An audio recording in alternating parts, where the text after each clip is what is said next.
Hello students, in the previous chapter we have done about ideas of development.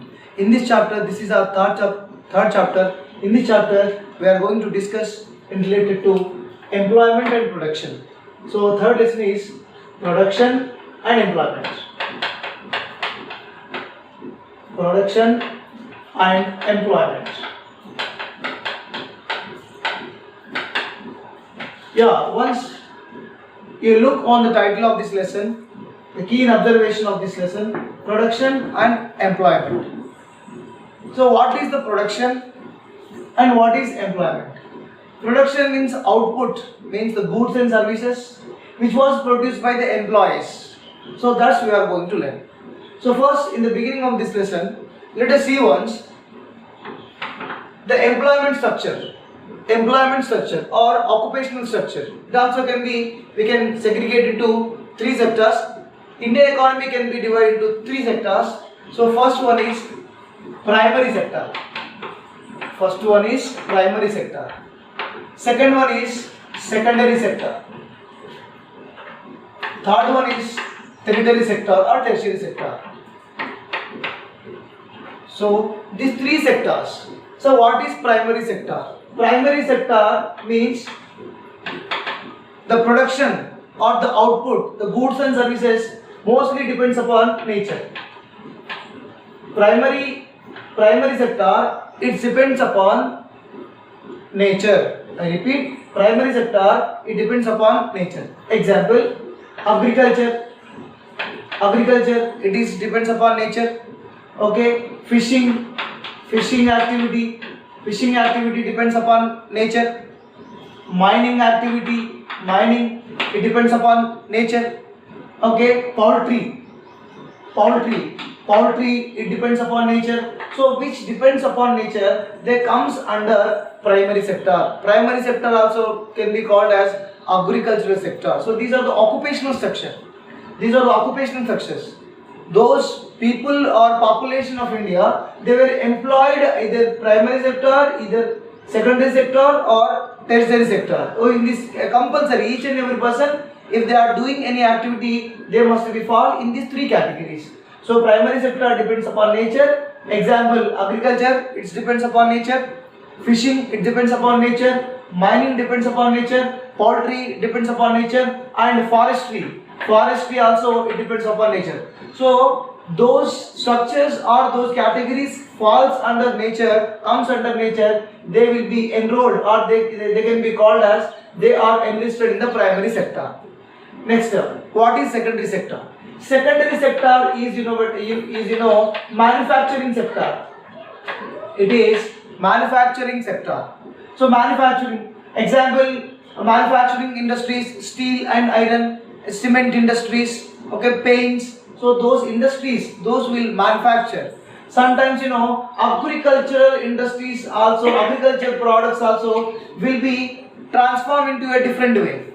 Agricultural products will be transformed into a different way. It may be comes under this manufacturing sector. That means we clearly understood that primary sector products will become to industrial sector or manufacturing sector. Okay, they will transform the goods into the different position or a different stage.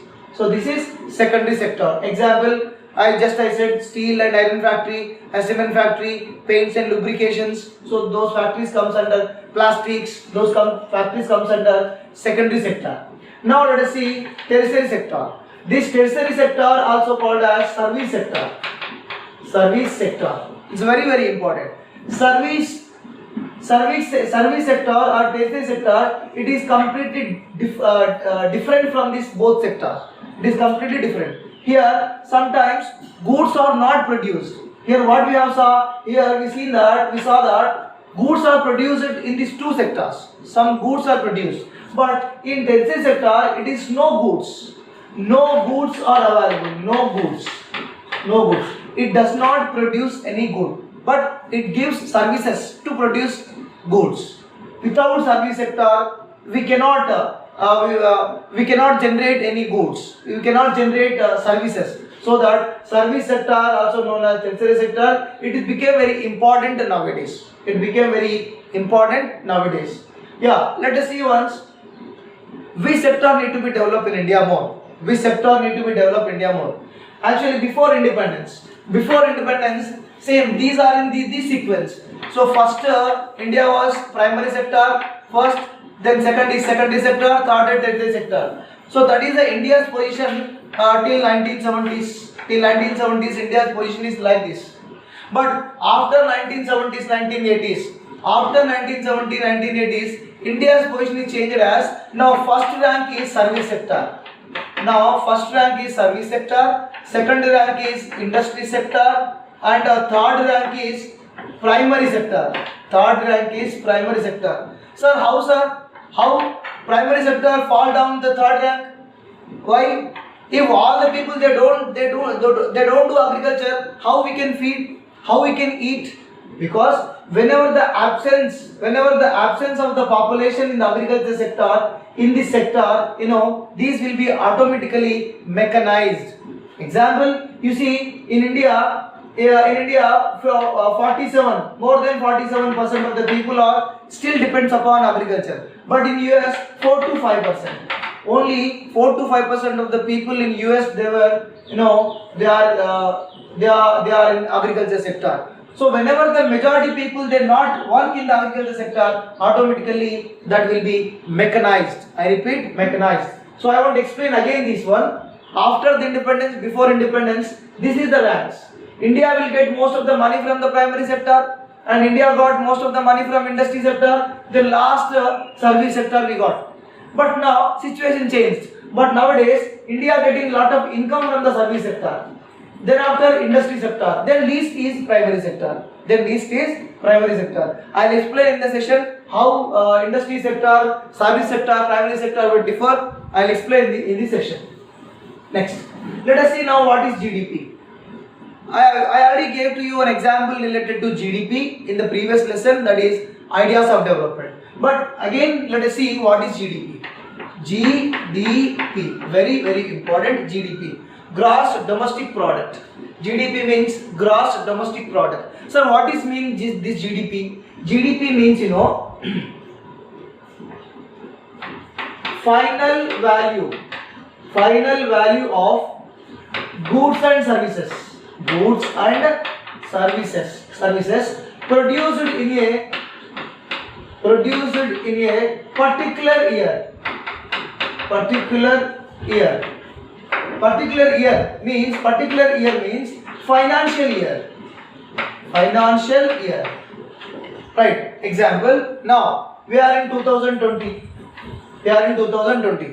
So actually usually April 2020, April 2, 2021, March 31st. So April 1st 2020, April 1st 2022, next year 2021 March 31st, till between this period, how many percent of the goods, how much value of the goods and services we produced. So that count, the sum of the goods which we produced in a particular year. Particular year means financial year, not from the 2001, 2002, 2010. It is particular year. I repeat, final value of goods and services produced in a particular year or financial year is called as GDP. Okay, let us see. US financial year is January 1st to December 31st. Their financial year, and our financial year is, this is our financial year. Still there is a discussion is going on to change our financial year also, like that January 1st to December 31st as New Year, and New Year in the last working day, last day of the same year. But now decisions have been not changed. Now still we are following this system only. April 1st to March 31st. This is our financial year. So in this financial year, how much value of the goods and services produced, that we call it GDP. In another way, also we can express the GDP. GDP means GDP is equal to final value of final value of, I can write final value of primary sector, secondary sector and tertiary sector. The final value of the primary, secondary, tertiary sector also can be called as GDP. We can say that final value of the goods and services produced in a year also can be called as GDP, or GDP is equal to final value of the primary sector produced goods, secondary sector produced goods, and tertiary sector produced goods. The value of these three also can be considered as GDP. Sir, how the GDP can be estimated? How can be GDP? What are the methods?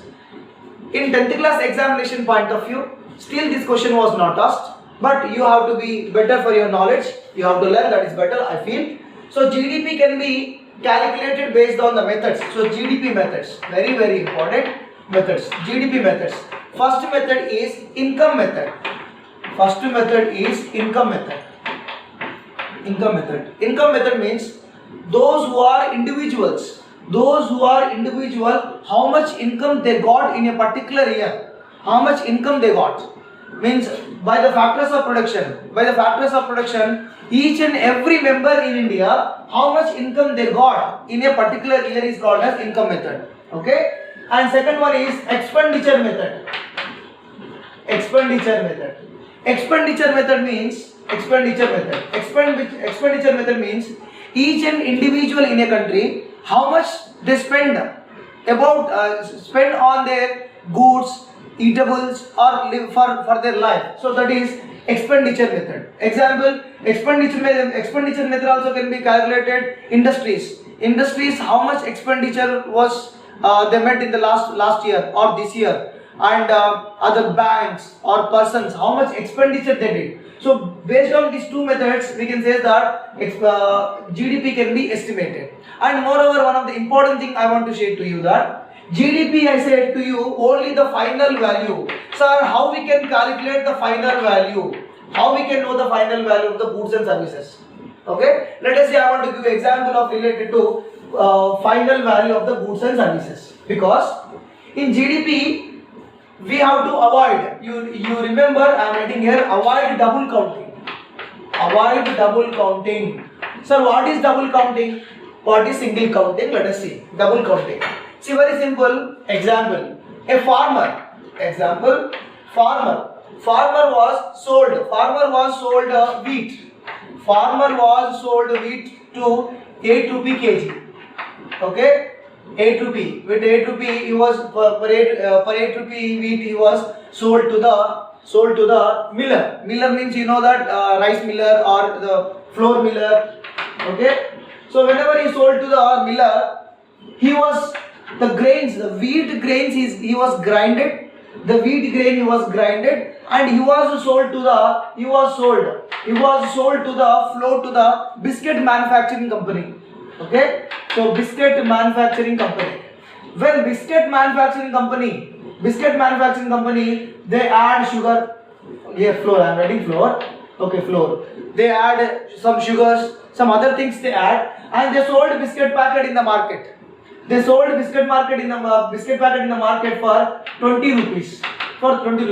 So here the biscuit packet is the final good. Here biscuit packet is the final good. This is the final good. We cannot change this biscuit packet. We have to consume. But wheat we can grind and we can do upma or any other purpose also. Flour we can make other purpose also. But biscuit packet we can't do other purpose. Example. One more example I want to give. T-shirt. T-shirt is the final good. Cotton, raw cotton. It is not a final good. So let us see. The double counting means 8 rupees plus 10 rupees is equal to 18 plus 20. Okay, it approximately, so this is called double counting. That is 38 rupees. The value of the biscuit packet is 38. So it is a wrong method. To calculate a GDP. The final value must be only we have to count the single counting. Okay, no double counting, only single. The final value is 20 rupees of the good. This is the final value of the good. Not the 38 rupees is not a final value. So I hope you understood. Farmer sold wheat to the 8 rupee kg to the miller, and the flour miller he was grinded that wheat grains and he sold to the biscuit manufacturer 10 rupees. and the biscuit manufacturer, he was made biscuits with the flour and sold into the market for 20 rupees. Then the final price of the biscuit packet is 20 rupees, but not summing of these three is 38. This is called a double counting. This is called a single counting. So there must be a single counting need to be there. Apart from this, there is a calculation complexities are there. So what are the complexities? What are the calculation complexities? I am writing here calculations.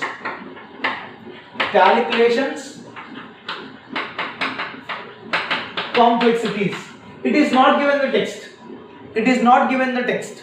But if we understand the lesson thoroughly, properly, the calculation complexities is must we need to know, because calculation complexities is black money was not added in the GDP. Black money, for example, somebody they did drug business, they have a lot of money. Does they show the money belongs to I did this work and so this work and I got this money? Not possible. So the black money also not added into GDP. So you remember. So it is a difficult thing to estimate GDP.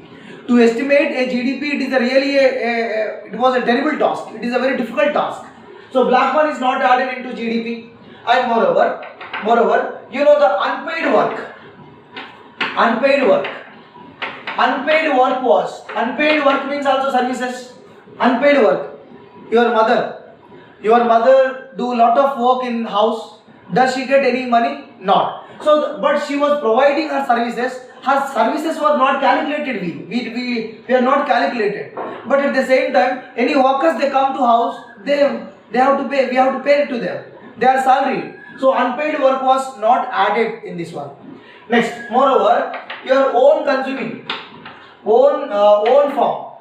If you have own farm, vegetables like tomatoes, gourds or chilies or whatever it is, you have own vegetables. Your own vegetables value also not added. Your own farm articles were not added. But at the same time, if you purchase the goods from the Reliance Fresh, Heritage Fresh, more that will be added. So onions kilo this much rupees and potatoes this much rupees and tomatoes this much rupees they added. Whenever you purchase from the market outside, that value was adding. But whenever you're consuming your own, that was not adding into the GDP. So that is also one of the minus of the GDP. And last and final one is, we cannot calculate each and every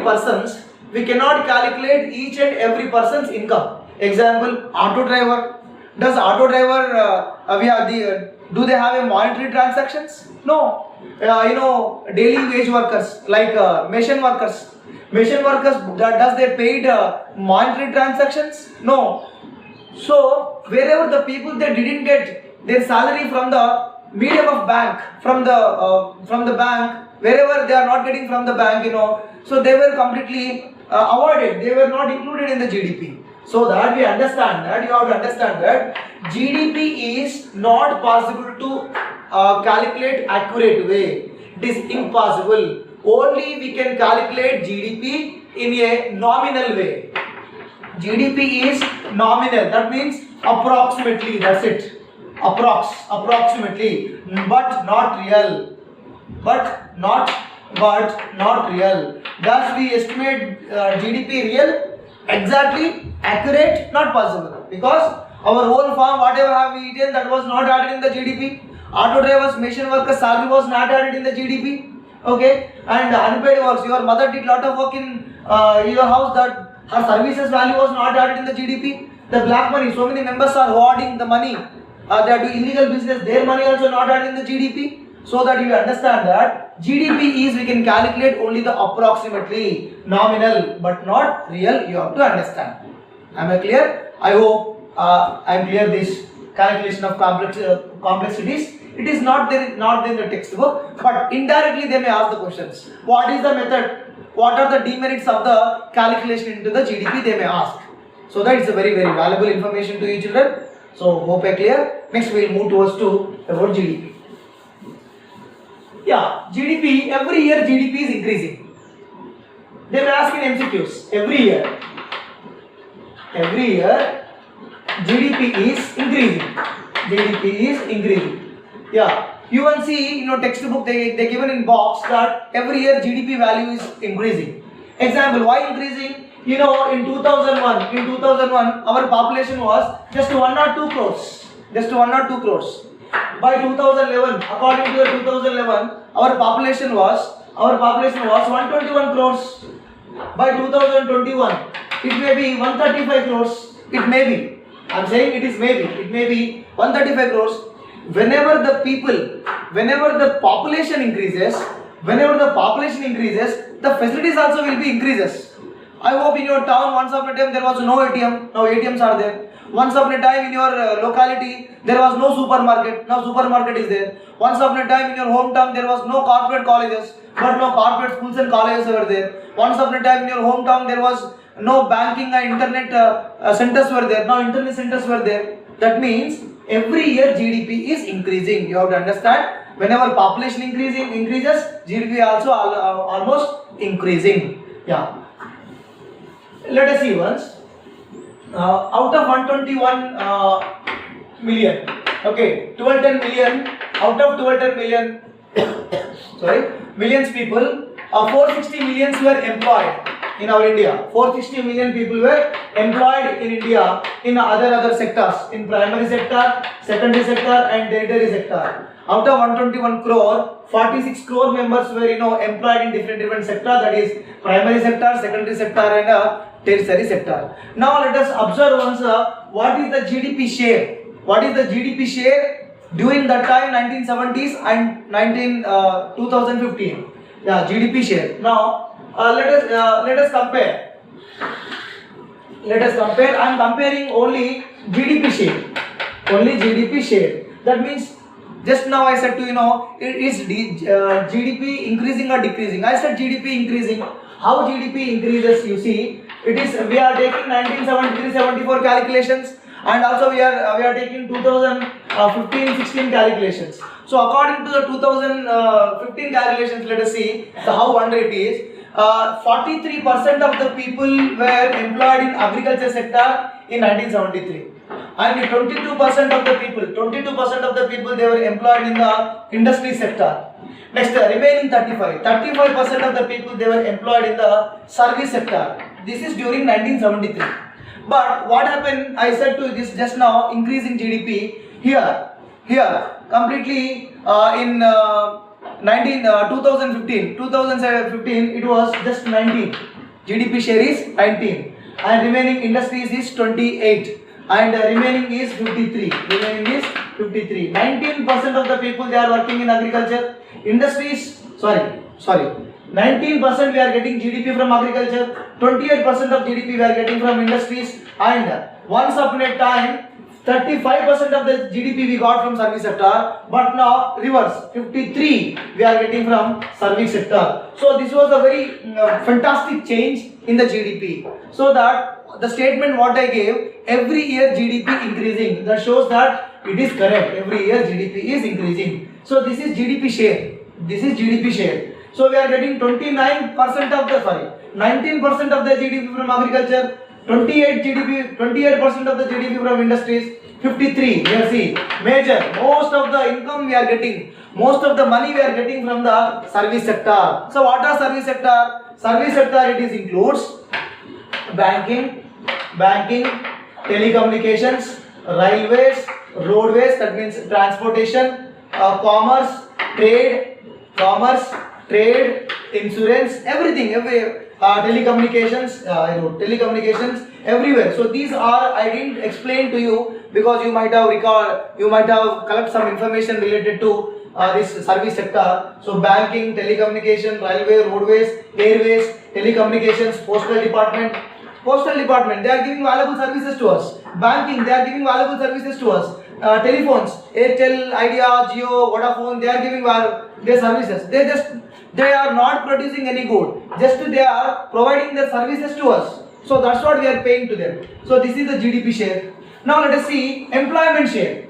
Now employment share. So in these three sectors, how much people are working? Let us see. Again the same categorization.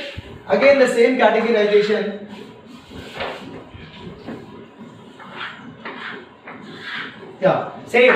1973, 1974, 2015, 2016. Yeah, here agriculture sector. Once upon a time, 74% of the people they worked in agriculture sector. But now reverse. 47% of the members they are working in agriculture sector right now. That means what we are seeing that every day, day by day, year by year, people those who are depends upon agriculture is decreasing. And industries, 11% of the members only they are employed in industries. Remaining 15%. Yeah, it is in industries, and these are in service sector. Let us come here. Here 20%. Here 20% of the members they employed in 22% they were employed in the industrial sector. Remaining were 31. Remaining 31 they were employed into service sector. So again significance is here by 2015-2016. By 2015-2016 we understand that still agriculture is many members are working in agriculture. Still agriculture many members are working in agriculture. But there was a significant change. That once upon a time service sector was in the least, but now service sector occupies the second position. Service sector occupies the second position.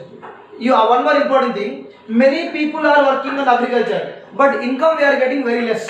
Very less GDP we are getting. You see once, 43% members they are depends upon agriculture, but this agriculture giving us 19% of money.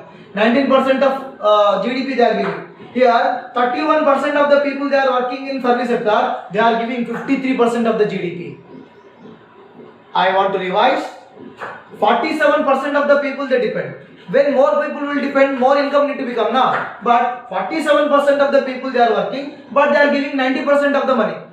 Here 31% of the people they are working, they are giving 53% of the money. 53% of the money we are getting from the service sector. So this is the GDP share and this is employment share. Still agriculture is dominant. So we can see that 3/4 of the persons, 3/4 of the members were mostly depends upon agriculture. Still now 3/4 of the members, especially women in rural areas.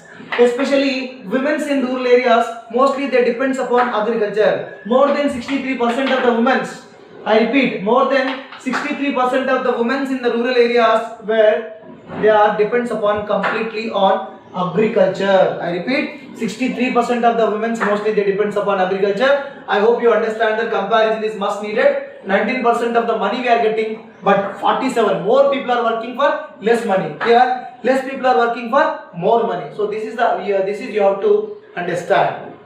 Okay, GDP, most of the GDP where we are getting, most of the GDP we are coming from these two sectors. I repeat, most of the GDP we are getting from these two sectors.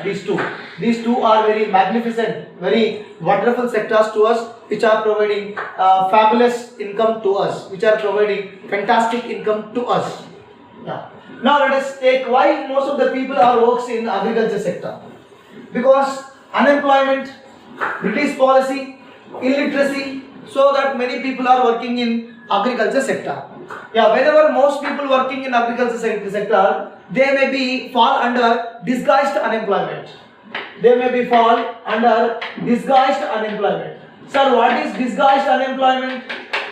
Disguised unemployment means a simple working less than their capacity. Simple, I am writing here. Working less than their capacity.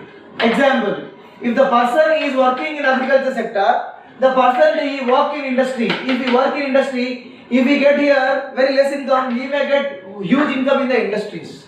So the working less than their capacity, they are completely less paid. They are earning very less. So that is called as disguised unemployment. So they may ask in one more question or two more questions. What is disguised unemployment? Disguised unemployment means working less than their capacity. The person who works less than their capacity. For example, myself is there. I am capability to earn 1000 rupees 1 hour, but I am getting only 100 per 1 hour. So I was less paid, working less than my capacity because of not availability of the resources outside. And let us underemployment. Underemployment. What is underemployment? Underemployment also it is same. These both are same, but meaning a little bit different. Not fully employed. Not fully employed. Example. Not fully employed. Example, you see, 3 members are there in the family. This is a farm. 3 members, 3-acre farm. So this 3-acre farm, 1 member can do the work. But instead of 1 member, 3 members are doing the agriculture work. So 3 acres land is there for the one family. These 3 members are working in the same farm. So that if 1 member works, same yield will come. 2 members will work, same will come. Instead of that, 2 members they may go to the industries. They may go work in industry. They may get very good income. So 1 person can be modernized. 1 person can be do this 3 acres of the land, agriculture in the 3 acres of the land. The remaining can be shifted to other category. It will be benefited. So this is the problem. This is called as not fully employed. Agriculture, 20 members work, 30 members they will do. 5 members work, 10 members will do. So that is not fully employed, also called as underemployment. Right. Next, let us see. There is two kinds of working structure was there. Employment, two status. One is organized sector and unorganized sector. 2 sectors of employment or 2 status of employment are also called as formal employment, informal employment also we may call. So what is organized sector? What is organized sector? And what is unorganized sector? Organized, unorganized. Very simple. Organized. In India, organized only 8% of the people are only there in the organized sector. In India, remaining 92% they are in the unorganized sector. This 8% of the people they are giving 50% of GDP, and these members also we are giving 50% of the GDP. 50% of the. See, many people are working, still we are getting the 50% GDP. Less members are working, we are getting same number of GDP. Yeah. So organized means where the people they usually work, there was a job security. In unorganized sector, no job security. Example, machine worker, do they get everyday employment? There is a security in their job? No. But government employees, central government employees, they have job security. And they will be paid regular salaries. Regular payment will be there. Here, no regular payment. Laborers payment will be daily basis, weekly basis, or monthly twice, or monthly will be there. But they are not regularly paid. Okay, and moreover, these members, those who are working in government organized sector, their working hours were fixed. Their working hours fixed. Here, no fixed working hours.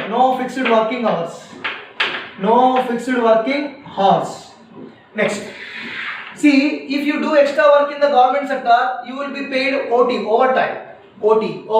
Example, you work in MNCs. MNC means multinational company. They will pay for extra overtime also we may call. Next, these people get paid holidays. Paid holidays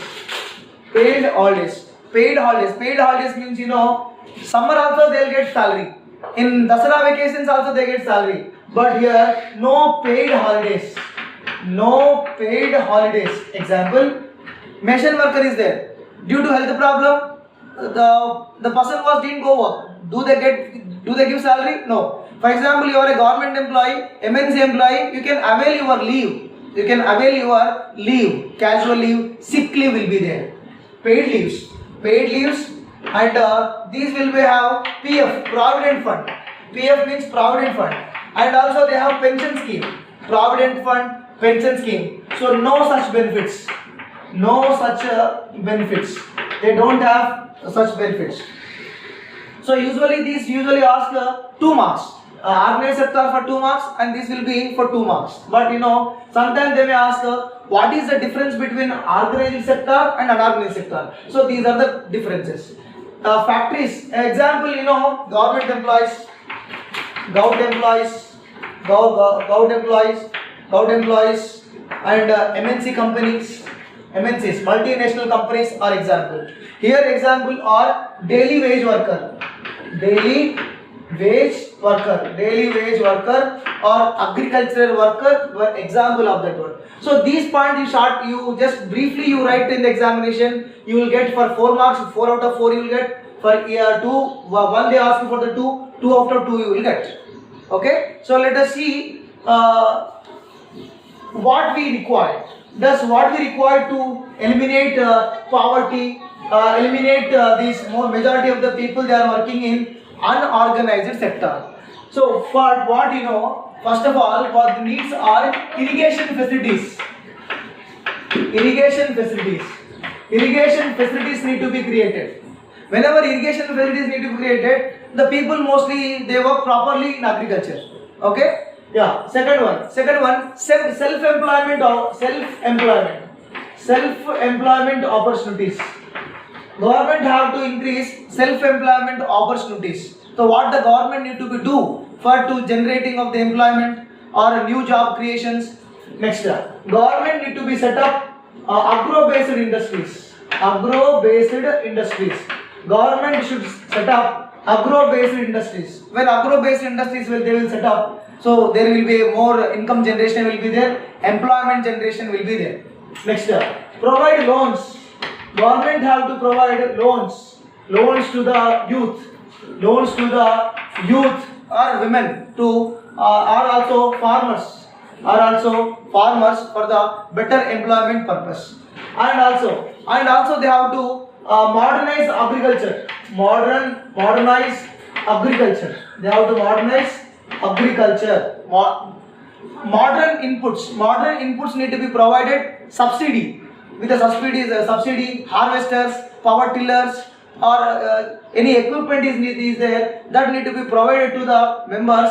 47% of the people working in agriculture sector, if government provided, so these people will be benefited. They'll get a good income, and they'll share their good GDP to us. And moreover, good educational institutions. They have to set up educational institutions and health and medical facilities.